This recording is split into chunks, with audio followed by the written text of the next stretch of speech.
आज की वीडियो में हम शुरू कर रहे हैं डेटा स्ट्रक्चर, जिसमें हम समझेंगे एल्गोरिथम क्या है और इसके बेसिक कॉन्सेप्ट्स किस तरीके से काम करते हैं। इसके अलावा एल्गोरिथम के स्पेसिफिकेशन को भी इस वीडियो में समझ रहे हैं। An algorithm is a step-by-step procedure for solving a problem. It's a set of instructions that can be executed by a computer. यानी कि यहाँ पर किसी प्रॉब्लम को सॉल्व करने के लिए एक स्टेप बाय स्टेप प्रोसीजर होती है, जिसकी हेल्प से हम प्रॉब्लम को सॉल्व कर पाते हैं। या यूँ कहे कि ये सेट ऑफ इंस्ट्रक्शंस हैं जो कंप्यूटर एग्जीक्यूट करता है। अगर हम रियल लाइफ की बात करें तो रियल लाइफ एग्जाम्पल में हम जनरल एग्जाम्पल लेते हैं हाउ टू मेक टी, जिसमें आपको स्टेप नंबर 1 में आपको कुछ इस तरह से इंग्रेडिएंट्स की लिस्ट आउट होती है, जिसमें आपको टी लीफ कौन सा लेना है, sugar, milk, ginger, T strainer and pot के बारे में लिखा गया है। देन स्टेप नंबर 2 होता है आपको जिंजर क्रश करना है एंड वाटर बॉईल कर लेना है। देन स्टेप नंबर 3 में आपको उसमें शुगर और टी लीफ ऐड करनी है।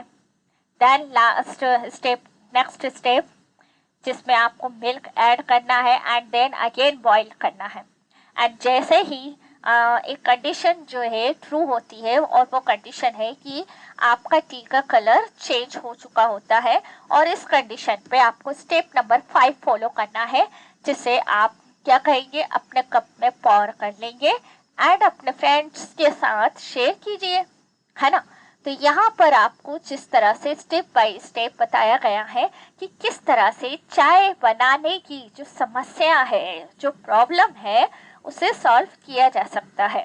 तो ठीक हमारे कंप्यूटर सिस्टम में भी जब कोडिंग लिखी जाती है तो उससे पहले हम एल्गोरिथम पर काम कर रहे होते हैं। एल्गोरिथम एक ड्राफ्ट की तरह काम करता है, किसी भी प्रोग्रामिंग कोडिंग को लिखने से पहले लिखा जाता है।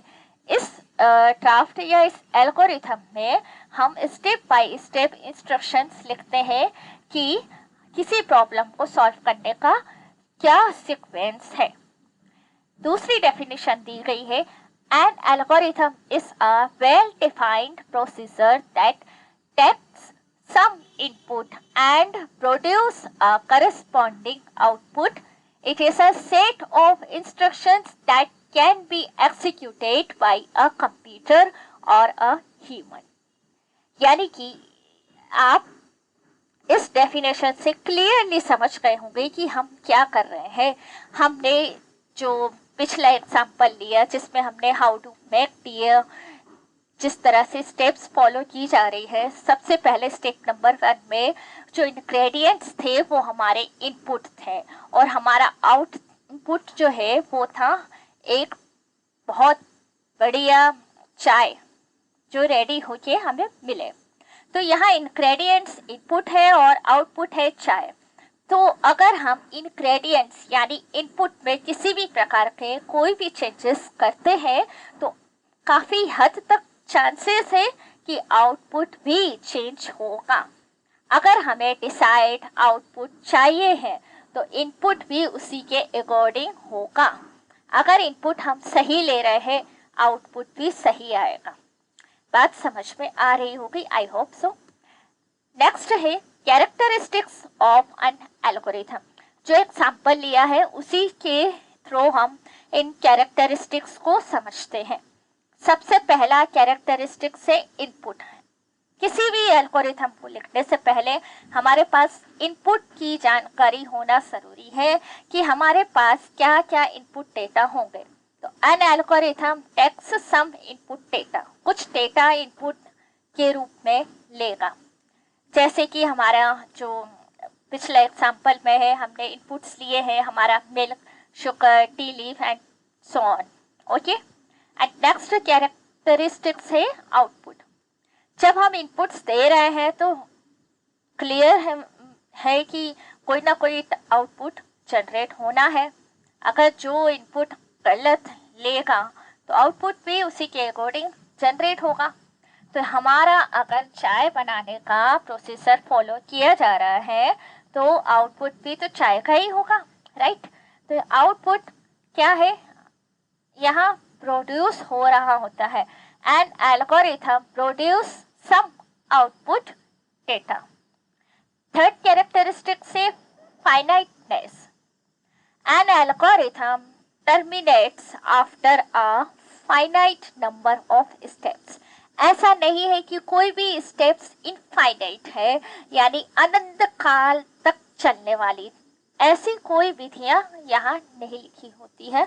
कोई भी स्टेप्स होगी टर्मिनेट होगी, लास्ट 5 स्टेज या 6 स्टेज या 7 कितना भी जाएंगे, लेकिन यहाँ टर्मिनेशन स्टेट होती है। यहाँ टर्मिनेशन स्टेज तक हमको आना ही है, और ये फाइनाइटनेस यहाँ शो हो रही होती है किसी भी एल्गोरिथम में। अब ये फाइनाइटनेस जो है कई तरह की कंडीशंस को लेकर चल सकता है। जैसे कि अभी पिछले एग्जाम्पल में हमने देखा कि जैसे ही चाय का यानी टी बनाते समय जैसे आपने मिल्क ऐड की, वो सारा सब कुछ जो आपने मिक्स किया है वो सब बॉयल होकर अपना कलर चेंज करेगा, और एक कंडीशन होगी कि जब हमें नेचुरली हल्का सा रेड कलर या पिंक कलर जैसा कलर आप पसंद करते हैं, किसी को कड़क चाय पसंद होती है, तो वही कंडीशन जब ट्रू हो जाती है देन आप गैस स्टोव ऑफ कर देते हैं, ना कि उसे ऑन करके आप बार बार चाय को और बॉईल करते जाते हैं, राइट। तो एक पर्टिकुलर कंडीशन जो ट्रू होती है उसके बाद आपकी स्टेप्स टर्मिनेट हो जाती है। देन नेक्स्ट कैरेक्टरिस्टिक से करेक्टनेस। अगर आप डिजायर्ड आउटपुट चाह रहे हैं तो उसके लिए ज़रूरी है कि आपके पास सारी जो लिस्ट है सीक्वेंस की स्टेप्स है वो सही तरीके से हो, है ना।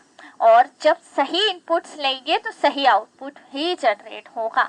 अब सही इनपुट मान लीजिए अगर आप चाय बनाने की स्टेप्स में सॉल्ट ऐड कर देते हैं तो आप कह सकते हैं कि आपका जो टी का टेस्ट है वो आमतौर पे जो और अलग तरीके की स्टेप से बनाई गई है उसी से मैच होगा। बिल्कुल नहीं, आपकी टी का जो टेस्ट होगा वो थोड़ा सा सॉल्टी हो जाएगा, है ना, जिसकी वजह से आप जो स्टेप्स फॉलो कर सकते थे आपने उस स्टेप्स में कुछ चेंजेस किए, लाइक इंग्रेडिएंट्स में आपने सॉल्ट ऐड किया है। क्लियर। द नेक्स्ट कैरेक्टरिस्टिक्स है generality.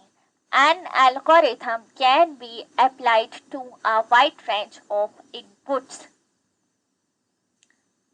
फिक्स रेंज होती है कि हमें इतने ही इनपुट्स चाहिए होते हैं, और ऐसा नहीं होता कि स्टेप्स के बीच में हमें मालूम हो कि अब एक और इनपुट यहाँ ऐड किया जाएगा। तो जितने भी इनपुट्स हैं उनकी अपनी फिक्स रेंज हमको पहले ही बता दी जाती है। Clear. Efficiency. An algorithm should be efficient in terms of time and space complexity. जैसे कि चाय बनाने को अगर 15 से 20 मिनट का पकाने का टाइम लिखा गया है तो हमारी चाय भी 15 से 20 मिनट इनकी स्टेप्स के हिसाब से ही बनेगी। ओके, तो कोई भी एल्गोरिथम अगर हम टाइम और स्पेस कॉम्प्लेक्सिटी के टर्म में देखें तो वो इफिशिएंट ही होनी चाहिए, और ऐसी होती है। अगर ये इफिशिएंट नहीं होगी तो हमारी प्रोग्रामिंग कोडिंग जो होगी वो भी इफिशिएंट नहीं बन पाएगी। Time and space complexity clear कर देती हूँ। स्पेस कॉम्प्लेक्सिटी का मतलब यहाँ मेमोरी से है कि आपकी मेमोरी में किसी प्रोग्राम को रन करने के लिए स्पेस है या नहीं, वो एक्स्ट्रा स्पेस तो नहीं कंज्यूम कर रहा है। इसी प्रकार टाइम कॉम्प्लेक्सिटी, जब आपका प्रोग्राम कोड रन हो रहा होता है तो रनिंग से लेके जो आउटपुट जनरेशन तक का जो टाइम लगेगा वो कितना टाइम लेगा ये भी बहुत ज़रूरी होता है, क्योंकि हम चाहते हैं कि हमारा जितना ज़्यादा टाइम सेव हो उतना बेहतर है। ऐसे ही सिस्टम के रिस्पेक्ट में देखा जाए तो हमारा यही मोटिव होता है कि कम से कम मिनिमम टाइम कॉम्प्लेक्सिटी लगे किसी भी प्रोग्राम कोड को रन होने में। ओके, आई होप आपको ये क्लियर हो गया होगा। अब हम और एग्जाम्पल एक बार और देख लेते हैं कि एवरीडे लाइफ में एल्गोरिथम के और क्या क्या एग्जाम्पल्स हो सकते हैं। केक और केक वगैरह जो आपने रेसिपी है वो एल्गोरिथम अगर देखें, जैसे केक रेसिपी है तो यहाँ इनपुट्स लिए गए हैं, जैसे कि 2 कप आपको कोई भी पर्पस फ्लोर लेना है, बेकिंग पाउडर 1 टीस्पून है एंड सॉल्ट है 1 teaspoon, then unsalted butter and इसके अलावा आप जो भी और जितने भी इंग्रेडिएंट्स देख पा रहे हैं, तो ये आप अपने अकॉर्डिंग आप अपने एग्जाम्पल रेडी रख सकते हैं। यहाँ एल्गोरिथम दी गई है कि सबसे पहले आपको ओवन को 350 फ़ारेनहाइट पर प्री हीट करना है, देन उसके बाद आपको सारे इंग्रेडिएंट्स प्रिपेयर कर लेने हैं, फिर इन सारे इंग्रेडिएंट्स को जितने भी हैं ड्राई इंग्रेडिएंट्स जैसे आपका फ्लोर, बेकिंग पाउडर, सॉल्ट, इन सबको मिक्स करना है बाउल में। Then last 4th and 5th and 6th steps को फॉलो करते हुए आपको अपना केक बेक करना है। एंड और भी स्टेप्स हैं 7th, 8th and 9th step में क्या कहा गया है, यहाँ पर ये जो स्टेप्स है टर्मिनेट हो रही है 8th स्टेप के बाद, जहाँ पर आपको एक कंडीशन नजर आ रही होगी। इस कंडीशन में आपको क्या दिया गया है,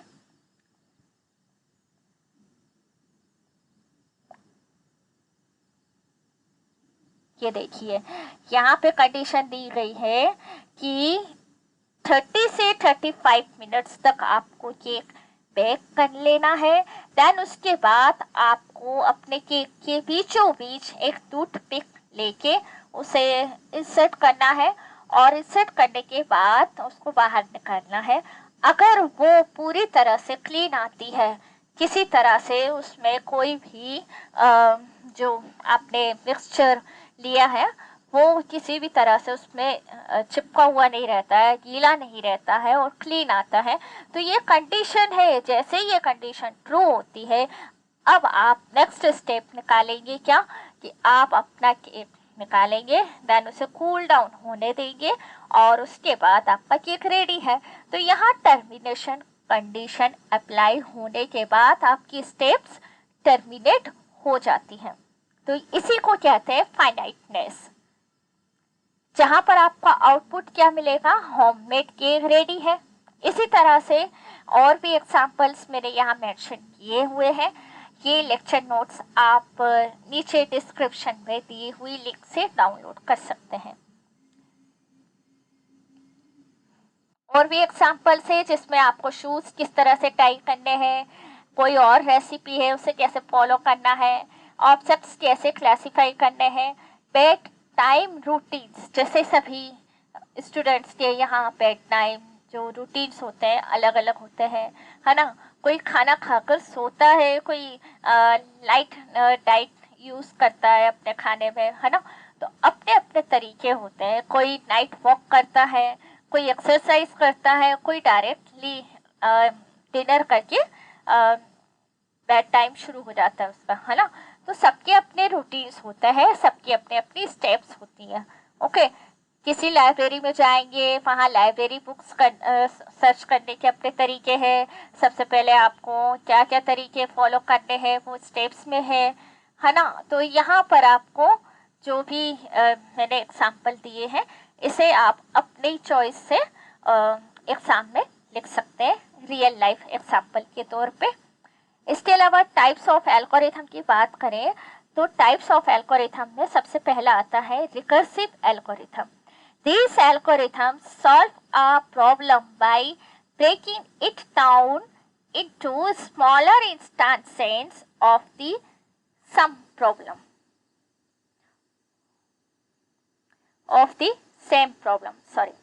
तो यहाँ पर हम जो प्रॉब्लम्स को सॉल्व कर रहे होते हैं तो वहाँ पे हम क्या करते हैं, सबसे पहले एल्गोरिथम को छोटे छोटे हिस्से में लिखते हैं जिससे हम जो प्रॉब्लम है उसे सॉल्व कर सकें। एक ही प्रॉब्लम है लेकिन एक ही प्रॉब्लम को हम 2 या 3 एल्गोरिथम में सॉल्व करते हैं। ओके, आइटरेटिव एल्गोरिथम जिसमें iterative over a set of steps until the solution is found, यानी यहाँ पर 2 या 4 स्टेप्स के बीच एक सर्कल बनने की यहाँ पे गुंजाइश होती है, जहाँ पे बार बार एक ही स्टेप्स को फॉलो करना होता है जब तक कि हमारा जो सॉल्यूशन है वो मिल ना जाए। Dynamic programming algorithms, these algorithms solve a problem by breaking it down into smaller sub-problems and solving each sub-problem only once।